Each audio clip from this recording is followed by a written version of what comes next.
We ready? Yeah, we're recording now. Welcome, colleagues, to the meeting of the Exec Cabinet Member Deputy Leader Portfolio. First item on the agenda is monitoring of Exec Cabinet Member decisions.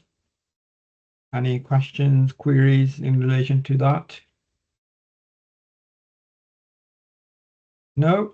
Happy with that. So can we move on to the next item, which is the proposed increase in establishment posts? Who's dealing with this? Is it I think it's Samantha. Samantha? Yeah. Yeah. Samantha. Good evening, councillors. Services for Schools cleaning services I've been approached by 4 of their existing customers to extend the cleaning provision that we already provide. In order to facilitate the request, we need to increase our establishment by 0.95 FTEs. The cost will be covered through income recovery because we recharge all our costs back to the customer. But we will need to increase because we don't have substantive staff to do them. We'll recruit through the council normal processes and look on to take an additional staff. Does anybody have any questions or want some further guidance or information? Okay, so members, yeah, Councillor Warren. Thanks, Chair. I think it's quite a positive move, actually, because on a lot of reports in the past, it was an area of concern, just because of obviously the employment makeup of that particular service as well.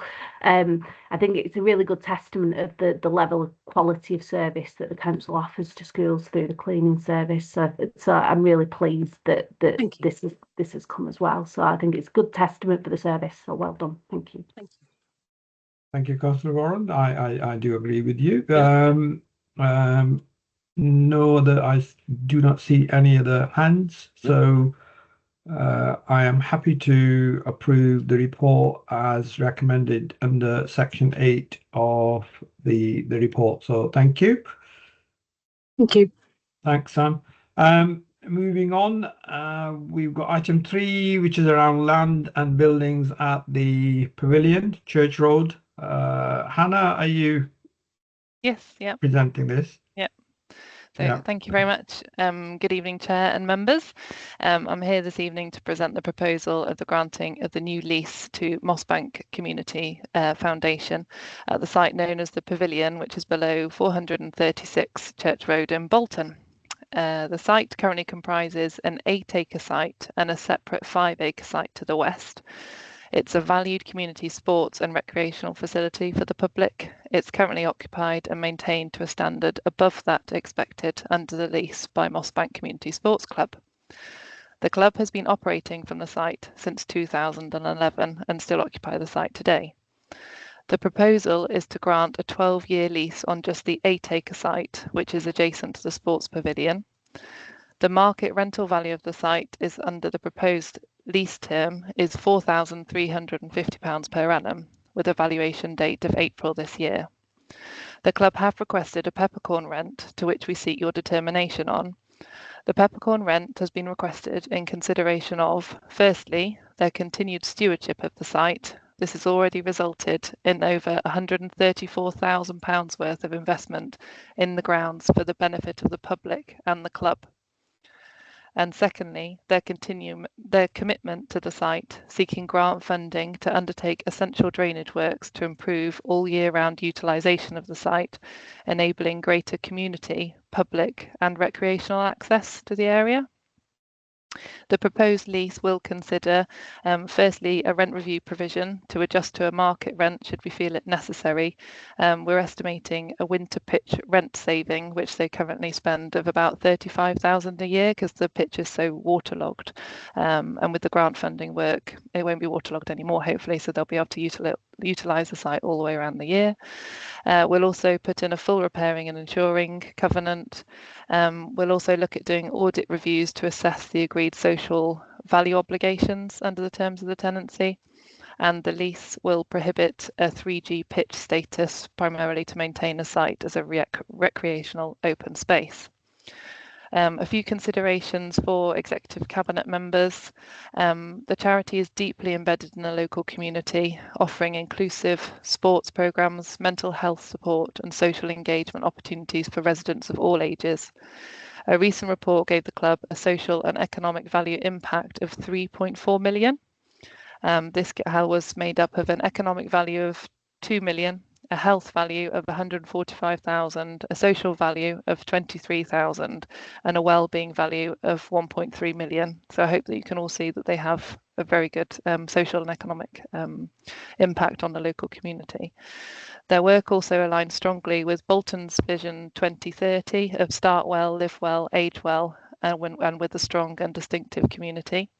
But it also aligns with the 2040 vision, which is designed to be dynamic and inclusive, with a strong emphasis on collaboration, community benefit, asset utilisation, and also optimisation. This lease will secure the future of a well-maintained community asset by Mossbank Juniors.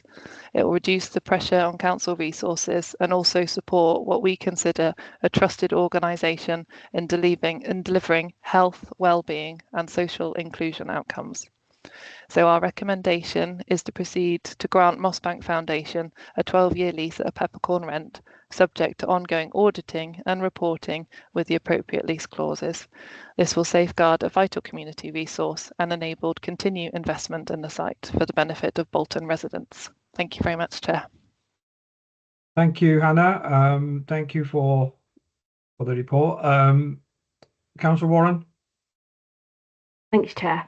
I just want to comment on the details in this report compared to the last one that I called in. And I think that the details that are given on this report are exactly what should have been on the one that I called in. I think it's written really well, the way that it explains the social value, and I hope that the way this report is the way that other reports regarding any peppercorn element comes forward, because I think that's what was it missing from the one that I called in. So I really welcome the way that this report has been presented. I do have one question, and it's just regarding the length of the lease and potential, because even though there's rent reviews, etc., a lot of funding that clubs can access is sometimes determined on the length of the lease. So obviously, if the club required 20 years, for example, if they needed Sports England funding in the future, is that quite easy to do? Because I know sometimes in the past a lot of the clubs have kind of been hounding the council really to try and get leases reviewed, renewed, etc. So will that be a much streamlined service moving forward if required? Thank you. Thanks, Councillor Warren, and thank you for your very helpful comments and point taken in relation to report and the content of these reports. So I'll bring it. Justin, are you coming in, or is it Hannah? It's Hannah's report. If Hannah would like to answer Councillor Warren's question, by all means, if she needs any support, I'm here to help. Hannah? Thank you, Justin. So with regards to the funding criteria of quite a lot of these grant funding bodies, a lot of them do require a longer lease, and they also have different considerations, one of which is to have an enclosed sports facility area. That's one thing that we can't do on this site because it is public open space, so it can't be fenced off. It's something that we have discussed with Mossbank Juniors. We've looked at the site with all of its considerations and its restrictions as a public open space, and unfortunately it's something that we can't offer because it can't be fenced off. So with regards to the works that they want to do, which is the drainage works, the grant funding they can get will allow the 12-year lease.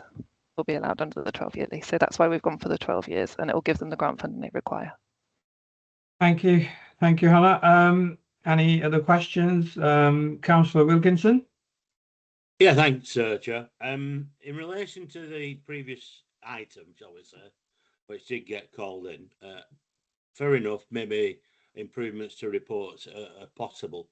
But I have to highlight the fact, when we did get to the call-in at corporate scrutiny, none of those remarks were made. We didn't talk about, well, shall I say, certain people who were arguing against the the item which had been called in. Didn't mention anything about the report. Didn't mention anything about mistakes in the report or lack of information in the report. Quite frankly, some of the comments made by certain elected members was a complete and utter load of bull. Simple as that. And they seem to have forgotten the reason why it was called in the first place. That is my personal opinion. Thanks, Councillor Wilkinson. Thank you. Any other questions from members, comments? No, I cannot see any hands, so I am going to approve this report, in particular based on section 2.41, which is around social value benefit to the local community, as recommended in section 8 of the report. So thank you, colleagues, and that concludes the business of the meeting. Thank you. Have a good evening.